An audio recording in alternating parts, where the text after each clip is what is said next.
Another day, another luto. Ginatang sardinas. Napaka-solid nito. Nakita ko lang sa Facebook. Try nyo rin. Tara, ganito ko linuto. Yan, nagpainit ako ng pan. Nilagyan ko ng olive oil.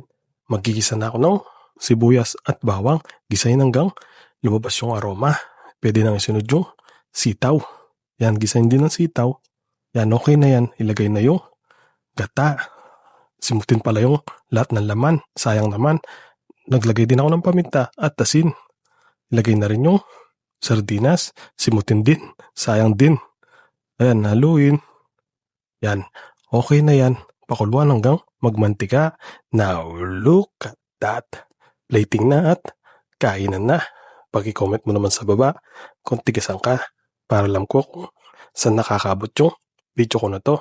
Kung nagustuhan mo tong video ko na to, huwag kalimutan paki-like and paki-share. Salamat po. Oh, ano pang hinihintay mo? Follow for more.